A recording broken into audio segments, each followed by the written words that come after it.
Hi, I'm Greg Pollock, the product manager for UpGuard BreachSight. Today, I'm going to talk about Lockbit, the most prolific ransomware group for several years in a row, in order to help you understand the particular threats they pose and how to prevent them.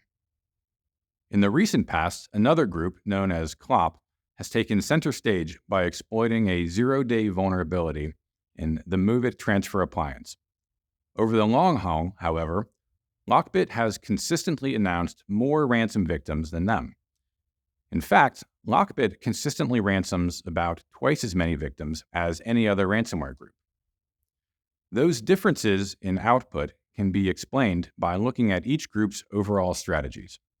CLOP has tended to go on mass exploitation campaigns targeting zero-day vulnerabilities in file transfer appliances, like the Excellion breaches of 2020, the Go Anywhere breaches in January, and then the MoveIt breaches at the end of May 2023.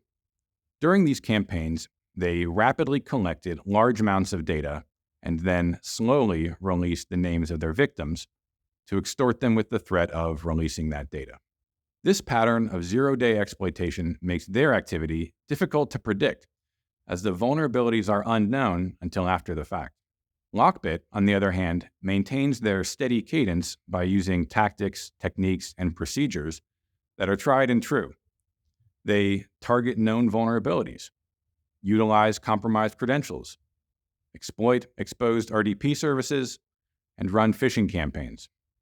Those TTPs are all well worn, topping lists of most common exploitation patterns for years. And yet, we continue to hear about them precisely because they work. To better understand the impact of a Lockbit breach, the UpGuard threat intel team analyzed a sample of 30 million files from 170 of their recent leaked datasets.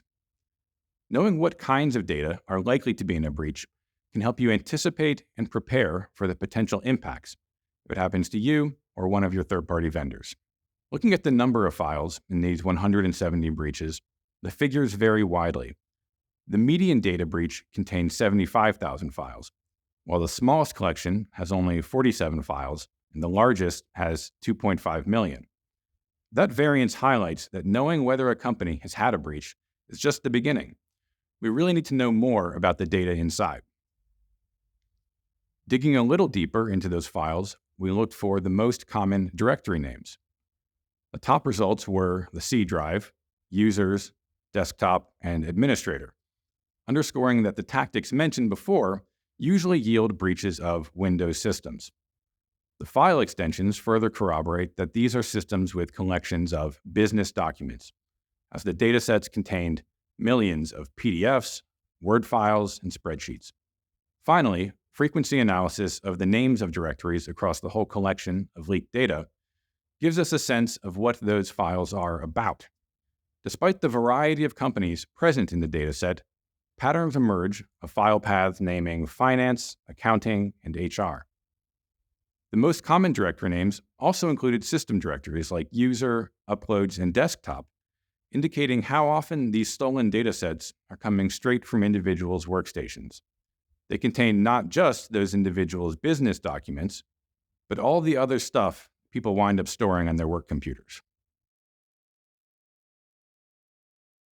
Understanding what kinds of data are typically present in a data leak from a ransomware group helps us frame our preparations for such an event.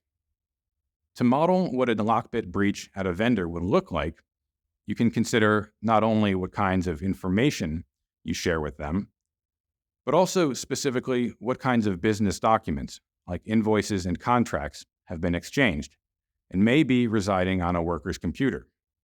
More generally, when we hear that a given company has had a data breach, we can start to form a better estimate of the potential impact by knowing what kinds of data that threat actor typically accesses. The Lockbit Group's pattern of success strongly suggests they will continue to breach companies en masse. But with our knowledge of their tactics, there are certainly preventative measures we can take to secure ourselves and our vendors. Many of these risks can be detected and remediated well before they are exploited. With UpGuard, you can detect vulnerabilities, remote access services, leaked credentials, and the fraudulent domains used in phishing attacks. Beyond securing yourself, you can apply the same monitoring to your vendors and capture all the business relationship information needed in order to anticipate the impact of a third-party data breach. While there is no silver bullet, we can certainly reduce the risk from a very real threat. And with the tools in the UpGuard platform, you are well on your way. Thank you.